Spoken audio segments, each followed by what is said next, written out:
Sir बहुत बहुत स्वागत है आपका जी बिजनेस में। और हर बार की तरह मज़ा आता है आपके व्यूज़ सुनने पर भारतीय बाजार के आउटलुक को भी लेकर। लाइफ एट लाइफ हाई की भी बात करनी है, आगे का आउटलुक भी लेना है, बट क्योंकि आज आईटी सबसे ज़्यादा फोकस में है, इससे करते हैं शुरुआत। ऑफ कोर्स बाकी आईटी कंपनीज तो थोड़ा नंबर्स के बाद रैली कर रही थी, ये इन्फोसिस की जो गाइडेंस आ गई है उसने सडनली कॉन्फिडेंस थोड़ा हिला दिया। तो जरा बताएं सर, कैसे देखना है इसको, और ऑफ कोर्स क्या इसके पूरे आईटी सेक्टर के लिए इम्पैक्ट माना जाए या फिर कंपनी स्पेसिफिक रह सकता है? आपकी क्या अप्रोच रहेगी? दीपांशु जी, धन्यवाद आपके शो पर आमंत्रित करने के लिए। एक्चुअली आईटी पे हम काफी टाइम से नेगेटिव हैं और इनफैक्ट हमें हम तो जून 22 से हम लोग नेगेटिव हो गए थे, जीरो हो गया था आईटी हमारे पोर्टफोलियो में। और एक्चुअली ये तीसरा मौका है, मैं तीसरी टाइम है जब आईटी के स्टॉक्स को, उन दिनों की बात कर रहा हूँ मैं, उधर से रैली करने का ट्राई किए और फिर बाद में फिर से फिजल आउट हो गई रैली। एक्चुअली हमें तो यही लगता है कि ये अटेम्प्ट रहता है बिकॉज लोग अंडर परफॉर्मर्स को लेना चाहते हैं। पर एक्चुअली ये जो सेक्टर है, आई डोंट थिंक अगले 2 साल के लिए इसमें से परफॉर्मेंस आ सकता है। एक्चुअली अगर जो आपने कल इन्फोसिस का अगर जो कॉल सुना होता तो उन्होंने यही बोला कि ये जो प्रॉब्लम है वो हमारी खुद की नहीं है, पूरी इंडस्ट्री की प्रॉब्लम है। और एक टर्म उन्होंने यूज किया था वहां पे कि discretionary spends are a leaking bucket. मतलब एवरी टाइम उनको लेवल लो ही दिखता है वहां पे। और डिस्क्रिशनरी जो होता है, जो ऑर्डर वैल्यू अगर जो आप टोटल लें तो डिस्क्रिशनरी 30 से 35% उनका डिस्क्रिशनरी स्पेंड पे वो ऑर्डर जाता है, वो वहां पे कॉन्स्टेंटली घटाई देखी जा रही है और वो हाई मार्जिन बिजनेस होता है। तो मार्जिन में इसलिए इम्पैक्ट आ रहा है, जबकि आपने देखा है कि लेबर फोर्स नॉर्मली एक्चुअली जो स्टाफ कॉस्टिंग होती है वही मेन डिसाइड करती है मार्जिन के लिए आईटी के। लेकिन इस टाइम तो वहां पे भी प्रेशर नहीं है उनको, क्योंकि लैटरल्स वगैरह हायर्स में काफी आराम मिल रहा है उनको। पर फिर भी मार्जिन कम हो रहे हैं पूरी इंडस्ट्री के अक्रॉस, विच इज ऑब्वियस कि यहाँ पे प्रॉब्लम है। तो हमें नहीं लगता कि ऑर्डर वैल्यू एक इंडिकेटिव है आपका, जो इंडिकेशन देता है कि फ्यूचर में क्या डिमांड होगा। आई थिंक मेनली वो ऑर्डर वैल्यू जो डिस्क्रिशनरी है वो वहां पे कटे जा रहा है। इसलिए हमें तो अगले 2 साल के लिए वो सेक्टर ही ठीक नहीं लगता। तो ये सेक्टर तो ठीक ही नहीं लग रहा है। और जैसा सर कह रहे हैं, बार बार रिवाइवल की कोशिश आती है बट वो सस्टेन नहीं कर पाता है, कोई ना कहीं तो मूड खराब कर देता है। अच्छा सर, बाजार की मूड की बात करते हैं। आज वैसे बाजार का मूड थोड़ा आईटी ने खराब किया, बट अदरवाइज क्या मूव आ रही है सर? रोज एफआईआईज की तरफ से बड़े बाय फिगर्स आ रहे हैं। क्या कॉन्फिडेंस बढ़ा रहा है? आपने पहले भी इसकी बात तो करी है, बट इस समय क्या फ्रेश कॉन्फिडेंस आ रहा है बाजार में इन्वेस्टर्स को सर?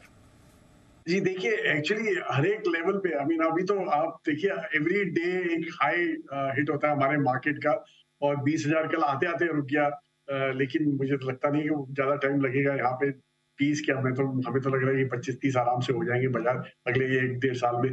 पर एनीवे द पॉइंट इज के ऐसा है कि इंडिया इटसेल्फ हैज, मतलब एक प्रूव हो गया है यहाँ पे कि एक कहते हैं ना, वो टापू सा रह गया है रीजन में, पूरे रीजन में जो अच्छा कर रहा है। अगर जो आप देखिए, आपने एफआई की बात की, फ्लोज की, वो इसीलिए फ्लोज हो रहे हैं क्योंकि इंडिया ने इतना बढ़िया किया है कि आप देखिए चाइना में प्रॉब्लम है, ताइवान के प्रॉब्लम अलग है, साउथ कोरिया के प्रॉब्लम अलग है।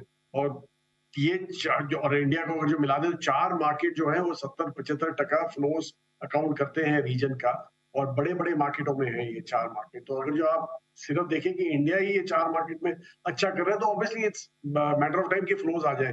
दूसरी अच्छी बात ये है कि जो वैल्यूएशन है, ये डिस्पाइट इतना रन अप होने के बाद, मतलब ऑल टाइम हाई के पास, नॉर्मली लास्ट पिछली बार क्या होता था कि ऑल टाइम हाई तो ऑल टाइम हाई वैल्यूएशन भी रहते थे। पर इस बार आप देखेंगे कि हमारे जो वैल्यूएशन है वो पिछले 6-7 साल अगर जो आप देखें तो उसके एवरेज के आसपास है। मतलब मैं डीमॉन के बाद की बात करता हूँ कि पोस्ट डीमॉन जो वैल्यूएशन है वो आर अराउंड समवेयर देयर। तो इसलिए इतना कंसर्निंग भी नहीं है कि वैल्यूएशन स्ट्रेच है इसलिए प्रॉब्लम है। और जैसे मैंने आपको बोला कि रीजन के अगेंस्ट तो हमारा प्रीमियम बहुत हाई हो गया है बिकॉज रीजन खराब कर रहा है।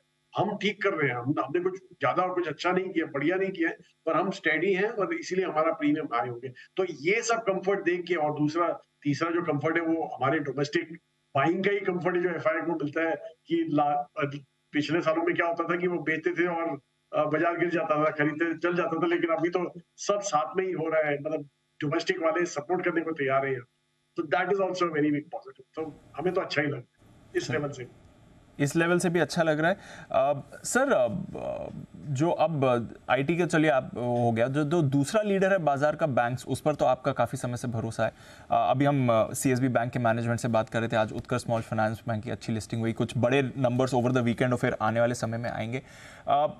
पिछले क्वार्टर जो बैंक्स की परफॉर्मेंस थी, क्या आगे भी ये बैंक्स ये परफॉर्मेंस रेप्लिकेट कर पाएंगे? क्योंकि इन वैल्यूएशन पर एक डर बन जाता है कि जब आपने एक्सपेक्टेशन पर डिलीवर नहीं किया तो शायद आपको बाजार जरूरत से ज्यादा पनिश कर सकता है। क्या वैसी सिचुएशन हो सकती है या फिर बैंक्स वही परफॉर्मेंस मेंटेन करेंगे सर? जी, एक्चुअली अच्छी बात ये हुई, ये क्वार्टर की जितने भी नंबर्स आए हैं, उसमें हमें ऐसे पहले लग रहा था कि जो उनके नेट इंटरेस्ट मार्जिन्स हैं, जो आपका डिफरेंस होता है लेंडिंग और बोरिंग कॉस्ट के बीच का, वो शायद थोड़े कम होने लगेंगे। लेकिन आप अक्रॉस द बोर्ड नंबर्स देखिए, स्टेडी है। मतलब जहाँ पे भी कम हुआ है, वो 2-3 बेसिस पॉइंट ही कम हुए हैं। प्लस क्रेडिट ग्रोथ पिकअप आ गई है, जो which is very positive. Actually आप अगर जो री रेटिंग देखते हैं, अगर जो बैंक की कब होती है, जब उनका actual business which is credit lending का बिजनेस वो ग्रो होना चालू करता है, तो वहां पे ग्रोथ मोटी आ गई है। और 2 क्वार्टर पहले तो सिर्फ नेट इंटरेस्ट मार्जिन के एक्सपेंशन के वजह से ही अर्निंग्स ग्रोथ आते थे, पर अभी तो दोनों साइड से उनको किकर मिल रहा है। निम्स आर स्टेडी और आपके क्रेडिट ग्रोथ में ग्रोथ आ गया, तो इसलिए हमें तो ये सेक्टर बहुत ही बढ़िया लगता है। और एक्चुअली आप अगर जो हिस्ट्री में जाके देखें, अगर पिछले जो 2 देशों ने जिन्होंने 5 ट्रिलियन जीडीपी क्रॉस की है, इकोनॉमी उनकी जीडीपी क्रॉस हुई है, India will be the third by the way हमारे हिसाब से। जो 2027 में 5 ट्रिलियन के आसपास हमारा पहुंच जाएगा, will be the third country to cross that GDP. तो हमें ये लग रहा है कि बैंकिंग सेक्टर में तो रहना बिल्कुल ही जायज है। इनफैक्ट मैसिवली ओवरवेट है हम तो। मैसिवली ओवरवेट है। भरोसा वैसे आपका काफ़ी टाइम से बैंक्स पर रहा है और इस बार भी भरोसा वो बना हुआ है। कंजम्पशन पर भी एक व्यू लेना चाहूँगा सर। कल एचयूएल के नंबर्स आए, थोड़ा वॉल्यूम ग्रोथ ने डिसअपॉइंट किया, बट उसके सामने यूनाइटेड स्पिरिट्स का शानदार प्रदर्शन रहा। कंजम्पशन थीम कैसी दिख रही है आपको? क्योंकि प्री इलेक्शन ईयर में तो बात भी होती है कि कंजम्पशन सबसे बड़ा फोकस एरिया भी बन जाता है तब। आपने बहुत ही बढ़िया आइडेंटिफाई किया कि एक सामने यूएनएसपी रख दिया, यूनाइटेड स्पिरिट्स, और दूसरी जगह लीवर रख दिया। तो हमारा भी यही कहना है कि जैसे ही जीडीपी ग्रोथ आता है और आपके पर्स में जो आपका डिस्क्रिशनरी स्पेंड के लिए जगह ज्यादा बनती है, तो यही सब करते हैं। मैं ये नहीं बोल रहा कि आप ज्यादा पिएंगे, पर यही होता है कि अच्छा शर्ट लेंगे या तो अच्छी पैंट लेंगे या एक्सपेंसिव अल्कोहल लेंगे, लेकिन आप ब्रश 4 बार नहीं करेंगे, 3 बार नहाएंगे नहीं, just because you earning more. तो यही इसलिए बोलते हैं हम कि discretionary area is what we are focusing on. और हमें तो ये लगता है कि जैसे अफोर्डेबल लग्जरी हम कहते हैं, मतलब एस्पिरेशनल लग्जरी, जो एक थीम आइडेंटिफाई की थी हमने लास्ट ईयर अप्रैल में, हम उसी से लगे हुए हैं। और हमें लग रहा है कि ये आगे चल के बहुत ही बढ़िया करेगा। और इसीलिए हमें तो यहाँ पे भी हम मैसिवली वरीड है। जो आप हमारा बैंकिंग मतलब फाइनेंशियल सेक्टर और कंजम्पशन स्पेस देखेंगे, तो हमारा पोर्टफोलियो ऑलमोस्ट 80-85% इसी में, दोनों में सेक्टर में लगा हुआ है। तो इसलिए यहाँ पे भी काफी कंफर्ट है। चलिए, तो कंफर्ट कंजम्पशन में भी है, डिस्क्रेशनरी स्पेंडिंग में, थोड़ी प्रीमियम प्रोडक्ट्स में आपको स्पेंडिंग बढ़ सकती है, वहाँ से आपको अच्छी ग्रोथ दिख सकती है। एक सवाल ग्लोबल मार्केट्स पर भी लेना चाहूँगा साहब, क्योंकि अगले हफ्ते फेड की बैठक है। हर कोई एक्सपेक्ट कर रहा है कि एक और रेट हाइक होगी, बट कुछ लोग उम्मीद कर रहे हैं कि ये आखिरी रेट हाइक होगी। ये काफ़ी टाइम से हो रहा है, पिछले 2-3 पॉलिसी से उम्मीद है कि आखिरी रेट हाइक होगी। क्या इस बार भी ये आखिरी रेट हाइक होगी या फिर और वहाँ से हो सकता है, और उसका फिर इम्पैक्ट बाजारों पर कैसे आपको दिखेगा? जी, दीपांशु जी, एक्चुअली हमें तो लग रहा है कि रेट हाइक तो जायज़ है वहाँ पे, क्योंकि हमें यही लग रहा है कि उनका प्रॉब्लम कुछ ज़्यादा ही स्ट्रेस्ड है। आप अगर जो देखेंगे इन्फ्लेशन जो नंबर्स जो एक्चुअली कंट्रोल में आ गए हैं, लेकिन उनके जो अनएम्प्लॉयमेंट रेट है which can lead to service inflation, वो वहाँ पे थोड़ा उनको प्रॉब्लम दिख रहा है, क्योंकि वो कम नहीं हो रहा है डिस्पाइट दीज़ ले-ऑफ। क्योंकि मैन्युफैक्चरिंग में काफ़ी अच्छा ग्रोथ आ गया है वहाँ पे। और एक्चुअली वहाँ पे भी उन्होंने अपना uh production linked incentive scheme चालू किया खुद का, just to compete with China. तो उसके हिसाब से मुझे लग रहा है कि वहां पे ये जो एम्प्लॉयमेंट रेट है वो कम नहीं हो सकता है, तो अनलेस इकोनॉमी स्लो डाउन हो। तो वही फ्रेड का आई थिंक कहना है। लेकिन सब लोग एक लगा के बैठे, हमें तो लग रहा है दो हो जाएंगे वहां पे। इसलिए हमें कंफर्ट ज्यादा नहीं है। इसलिए हम बोल रहे हैं कि जो एक्सटर्नल फेसिंग इकोनॉमीज है, सॉरी कंपनीज है, उनसे आप अवॉइड कीजिए। इसलिए हम आईटी या तो जो बाहर एक्सपोर्ट ज्यादा करते हैं, dollar earners and rupee spenders, वो हमें ज्यादा पसंद नहीं है आज की तारीख। Understood sir. तो चलिए, आईटी से दूर रहिए, कंजम्पशन पर फोकस करिए, बैंक्स पर फोकस करिए, भारत की डोमेस्टिक स्टोरी पर फोकस करिए।